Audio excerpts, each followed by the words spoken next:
Bismillahirrahmanirrahim. The second chapter in this orthopedic unit is the fracture of the upper limbs, जिसमें से एक चीज़ जो पूछी जाती है इन MCQs में से methods of the dislocation of shoulder joint.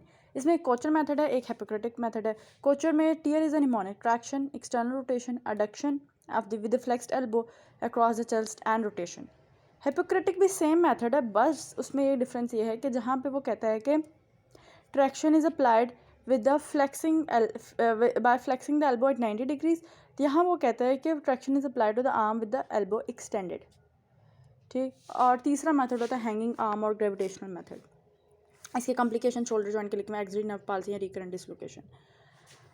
One of the important things I want to discuss from this unit is जो बहुत ज़्यादा आता है पास पेपर में question, supracondylar fracture of the humerus. बहुत ज़्यादा आता है और स्पेशली होता है भी चिल्ड्रन में. ये 8 साल का बच्चा वो गिर गया ऑन आउटस्ट्रेच्ड हैंड.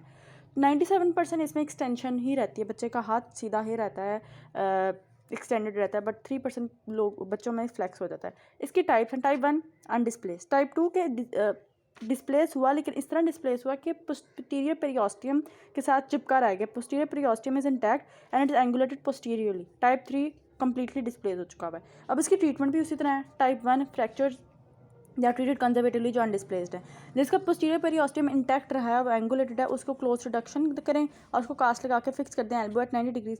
लेकिन जो कम्प्लीटली डिस्प्लेस हो चुका हुआ है उसको आपको करनी पड़ेगी open reduction. Fracture is reduced under anaesthesia by traction and manipulation, but open reduction में भी रिक्वायर्ड, स्पेशली अगर क्लोज रिडक्शन फेल कर देती हैं, यहाँ भी कोई वेस्कुलर इंजरी है, और फिर आप उसे क्लोज कर देंगे किस तरह, के वायर से. ह्यूमरस पे क्या लगती है, के वायर.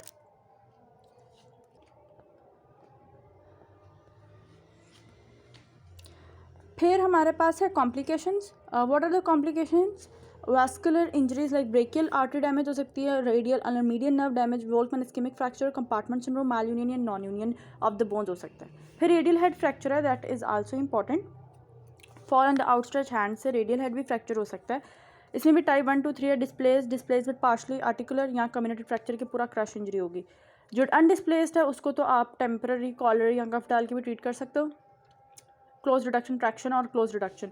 टाइप 2 में आपको लार्ज फ्रैगमेंट्स और major displacement which blocks the movement they require ORIF का मतलब होता है ओपन रिडक्शन इंटरनल फिक्सेशन. और अगर कम्युनिटी फ्रैक्चर हो गया, फिक्सेशन इज नॉट पॉसिबल, तो फिर रेडियल हेड को एक्सरसाइज करना पड़ता है. ऑल इन क्रेनियन फ्रैक्चर, यहाँ तो टाइप 1 अनडिस्प्लेस्ड है तो कंजर्वेटिवली ट्रीट होगा. Extra articular and 2 other parts of articular fractures are treated by tension band wiring. और अगर पूरा कम्युनिटी फ्रैक्चर हो चुका हो तो it is treated by plate fixation. One of the questions, that's the topic that came in our past paper too. Cooley's fracture. 70-year-old woman slip in the washroom and fall on her left hand. She developed dinner fork deformity. It's very common and very important कि old age females due to osteoporosis उनका outstretched hand पे fall करना और फिर उनका dinner fork deformity लिखना, ये Cooley's fracture होता है. Fracture of the radius within 2.5 cm of the wrist joint. It is extra articular fracture. और dorsal and radial displacement of the distal segment. एक तो डॉर्सल वो सेगमेंट डॉर्सली ऊपर उठ जाता है और रेडियली डिसलोकेट हो जाता है. It is specially seen in elderly females with osteoporotic bones. Dinner fork deformity is the classic deformity Cooley's fracture. Complication, median nerve obviously ऊपर से मीडियन नर्व गुजरी, जो नीचे मीडियन नर्व है वो डैमेज होती है, रेडियल भी डैमेज हो सकती है. Malunion, rupture of the extensor pollicis longus and Sudeck's atrophy and joint stiffness. Now what is Sudeck's atrophy? Complex regional pain syndrome है. इसकी कॉज क्या कुछ भी नहीं पता किसी को. यानी पेन होती है ऑब्वियसली, फ्रैक्चर की वजह से पेन होगी and can lead to atrophy of the muscles. What is the treatment?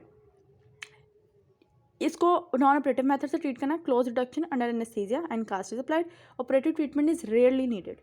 लेकिन आप वैसे ये लिख सकते हैं कि वही ATLS, अगर 4 मार्क का जैसे इसमें क्वेश्चन आया हुआ है तो फिर आप ATLS और सारा वो वाला सिनेरियो लिखेंगे. और जो नेक्स्ट है fractures of the lower limb, इसमें से हाँ फीमरल शाफ्ट फ्रैक्चर से बहुत बहुत बहुत इंपॉर्टेंट है, इसलिए क्योंकि फीमर टूटे या फिर पेल्विस का फ्रैक्चर हो, आपको हमारे टीचर कहते हैं कि 1.5 से 2 लीटर खून तो चाहिए ही चाहिए होता है. फ्रैक्चर ऑफ द फीमर में 1000 से 1500 ml जो है वो उसका ब्लड लॉस होता है. एक तो इसको हीमोडायनामिकली स्टेबल बहुत करना. ट्रीटमेंट में इसका सबसे पहले यही इन एडल्ट से treated by intramedullary interlock nails. जो फ्रैक्चर को ट्रीट करना है ना, मसल की पुल की वजह से बोन भी दूसरी तरफ चली जाती है, इट्स डिस्प्लेस्ड. सबसे पहले ये है कि पेशेंट को बेड रेस्ट, आईवी लाइन और वो ब्लड ट्रांसफ्यूजन की ज़रूरत पड़ती है क्योंकि वो शॉक में चला जाता है। और फीमर को कैसे लगाना है, मतलब कैसे जोड़ना, सॉरी, इंट्रामेडुलरी इंटरलॉक नेल से। और in children femoral shaft fracture can be treated with traction, gallows traction for infants and balance traction for children। दूसरा है tibial shaft fracture. Tibial shaft fractures में या टिबिया के फ्रैक्चर में एक चीज़ बहुत हमें फोरेंसिक में पूछी जाती थी, बम्पर इंजरीज, फेंडर फ्रैक्चर। जो जीप के ऊपर वाला पोर्शन होता, जीप के पहिए के ऊपर वाला जो पोर्शन होता है, कवर लगा होता है, उसे फेंडर कहते हैं। तो फेंडर फ्रैक्चर या बम्पर इंजरीज की वजह से एक पूरी क्लासिक ट्रायड थी जो टूटती थी, फ्रैक्चर होता था उसका।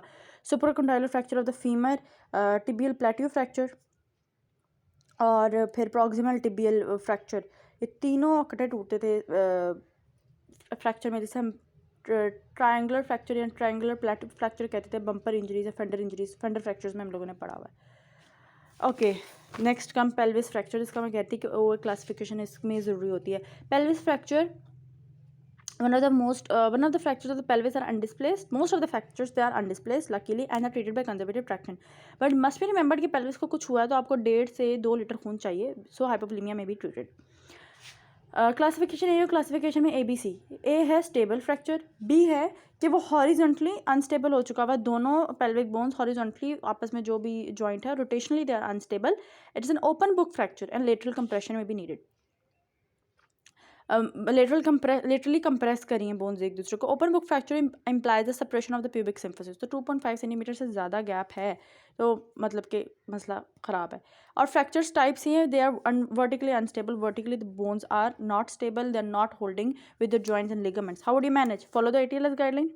अब ATLS में हाइपोटेंशन भी है, उसकी सर्कुलेशन को भी देखें। हाइपोवोलेमिया को ट्रीट करें, स्टॉप ब्लीडिंग, पेल्विक बाइंडर बांधे, और पेल्विक बाइंडर बांधने के बाद जब ब्लीडिंग बंद कर दिया फिर जाके एब्डोमेन को associated injuries like abdominal organs laparotomy करनी है तो वो करें, क्योंकि अगर आपने ब्लीडर को ना रोका और वैसे ही एब्डोमेन खोल दिया तो इतनी ज़्यादा ब्लीडिंग होगी, it would be difficult, sometimes impossible to close the abdomen after complete surgery. Specific treatment, stable fractures तो कंजर्वेटिवली ट्रीट हो जाएंगे। Unstable fractures they are treated by surgical fixation. यहाँ पे प्लेट डलती है, specially if there is open book fracture and the distance between the pelvic symphysis greater than 2.5 centimetre. Complication, hypovolemic shock, urethral injury followed by stricture and arthritis. Paediatric orthopaedics में एक बहुत important topic है जो कि अक्सर we face it, इर्द गिर्द भी हम देखते हैं कि कुछ बच्चों में ऐसा होता है कि देयर इज़ एक होता है ना बॉल एंड सॉकेट जॉइंट, जिसमें एसिटाबुलम है और ये हेड ऑफ द फीमर है। इसमें बॉल तो है लेकिन सॉकेट नहीं है। There is development dysplasia of the hip joint, describes variety of the condition. Ball and socket of the hip do not develop basically properly. तो बच्चे की अडक्शन तो हो जाएगी, अबडक्शन में मसला आएगा। और the condition may be unilateral, bilateral, but it's 2 per 1,000 live births and more common in girls and boys. Breech delivery हो, family history हो, previous spina bifida, racial factors उसकी वजह से। अब क्लिनिकल फीचर क्या हम ये देखें, ये नॉर्मल था, है नॉर्मली अबडक्ट हुई है, ये अब नॉर्मल था, उसमें मोर 1 से 2 3 क्रीजेज हैं स्किन की। तो there will be extra thigh crease, limitation of abduction, pain after exercise, limp waddling के। इसलिए क्लिनिकल टेस्ट होता है जो बच्चे की पैदाइश पे ही चेक करते हैं। Barlow's Ortolani test, B for Barlow, B for बाहर। हिप्स, इफ हिप्स आर अडक्टेड तो उसको डिसलोकेट करके बाहर निकालते हैं, और जो डिसलोकेटेड हिप्स होती हैं उसको ऑर्टोलैनी टेस्ट में उसको डिसलोकेटेड मतलब अबडक्टेड जो हिप होती है फिर उसे अडक्ट करते हैं, it is reduce with typical click, और जब क्लिक होता है तो हम कहते हैं Barlow's Ortolani test is positive, it's normal. But इनमें नहीं नॉर्मल होगा ऑब्वियसली, क्योंकि एक साइड की तो एसिटाबुलम डेवलप ही नहीं होगी। Investigation, ultrasound and radiography they are helpful. Treatment depends upon the age. अगर तो न्यूनेट है तो उसको इस तरह बैंडेज जो स्प्लिंट से इस तरह बांधते हैं कि उसकी hips are flex and abducted. In this position they may be maintained by various splints. Hips flexed है और अबडक्टेड है।